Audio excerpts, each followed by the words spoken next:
Hello everyone, welcome to my channel. आज हम करेंगे द प्रिल्यूड बुक 1। ये यूनिट 29 है, MEG 1 है एंड ब्लॉक 6 है। Let us start. आइडिया से स्टार्ट करेंगे। The idea. The prelude is a long poem and very difficult to categorize. Its huge body has an epic form, lofty style, and tone of moral seriousness. But for want of a story, a sequential development of narrative, it cannot be called an epic proper.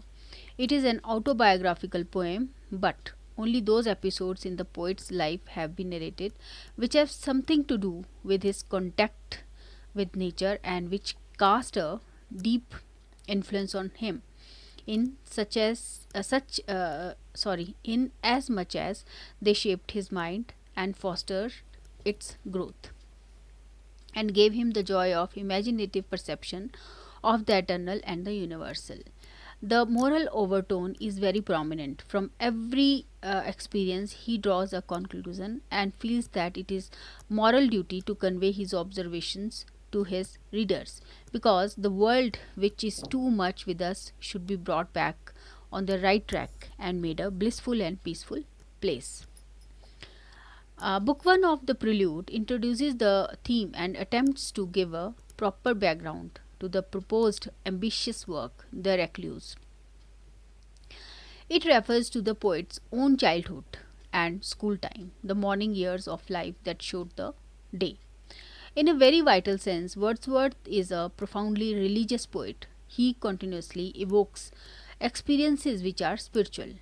Ordinary incidents become extraordinary, which, when seen through the prism of imagination, and in them the poet can perceive the continuous fusion of the limited and the unlimited, the kindred, the point of heaven and home. Wordsworth is a religious poet, not in the sense Herbert and Milton and Hopkins are. Wordsworth doesn't drive from or depend upon the Christian doctrines, but the essence of Christianity can easily be discovered in his poetry, which is out and out secular, neither inspired like mystic mendicants, nor like the 18th century rationalists who try to prove God's existence logically. Wordsworth explored his experience with highly sensitized concentration, in which reason and imagination fused into one entity. entity. The Prelude, Book 1, opens with a reference to the divine ecstasy that he had in the lap of nature. Then he goes on to refer to a few encounters with nature in his childhood, bringing them out of the store of his memory.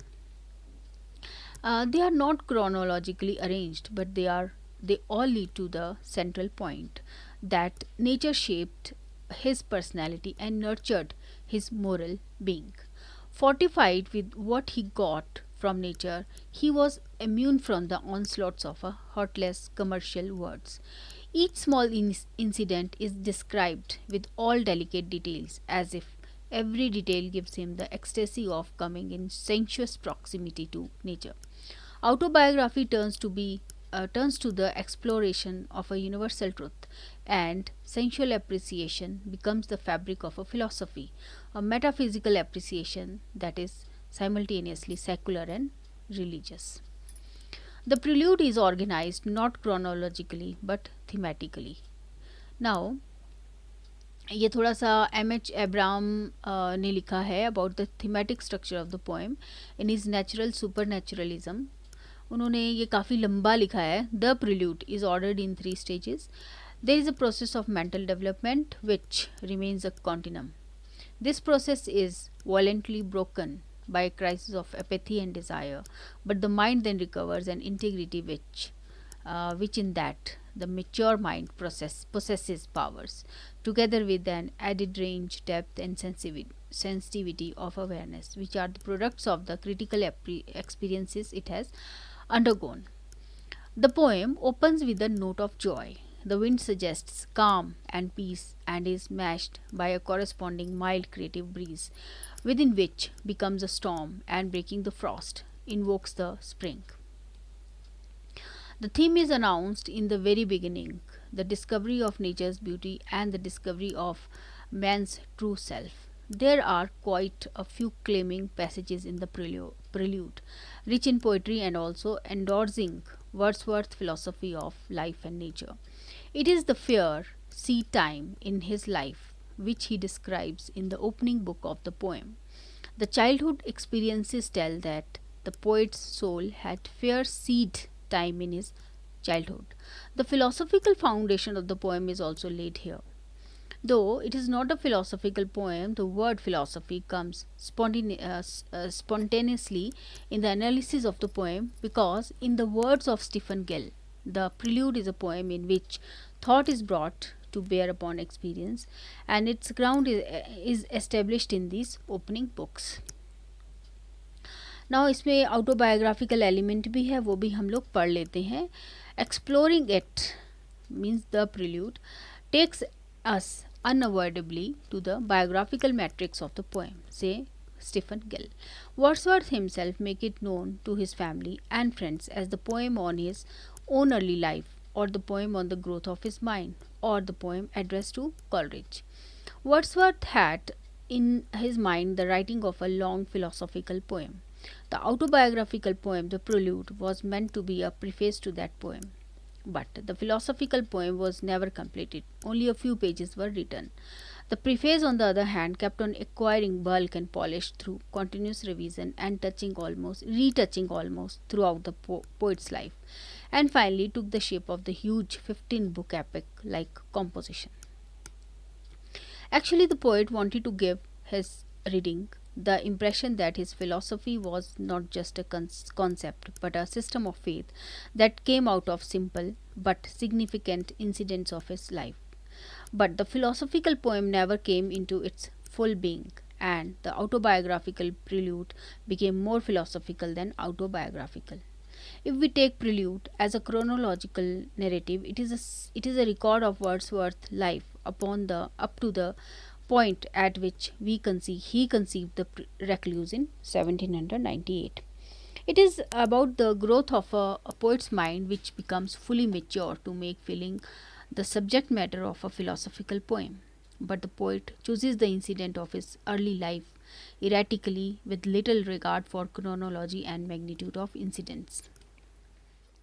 Perhaps he remembered some experiences more vividly than others and felt that those experiences contributed more vitally to the growth of his mind. The Prelude is a biography of the soul, the story of an awareness of the revelation of the power of human mind which can act in harmony with nature and God and get nourishment thereby. He remembers his pre-1798 days when his mind was continually invigorated and challenged by new ideas and concepts. He wrote both prose and lyric poetry at the time, each casting its influence on the other. This fruitful time owed itself to his uncommon experience in nature and with nature. He remembers the spots of life, a small happening serving as lay opening the door of the vast hall of realization, wisdom, and joy. It is a kind of freedom that one enjoys within the framework of nature's principle. The elfin pinnace. The pinnace is a small boat. The pinnace experience, for example, was apparently a small incident, but it gave the poet an idea of the unknown modes of being.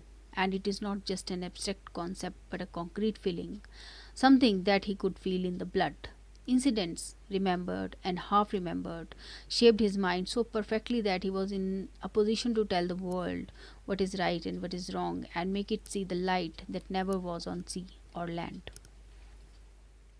A poet's poetic life is the story of the development of his imaginative perception of man in relation to the other. Outer experiences nourish the inner realization. Not all experiences have this nourishing power, only some have, and in the Prelude, Wordsworth chooses them at times, recreates the half remembered experiences, and all the time his intention is to focus on the evolution of a realization. It is futile to seek biography in his poetry. It is worthwhile to seek the dimension and depth of his poetry through the aid of biography. He listens avidly listened to the Song of the Cuckoo in his boyhood days, as almost every boy does. The important point is that the continuity of the enjoyment of the bird song reveals to him the essential thread that fruitfully connects man and nature. Every small incident of life referred to in the poem has this glorious function of revelation and building up of a philosophy of life. Thank you so much. Next video, maybe we are going to do addiction, meter, and imagery. Thank you.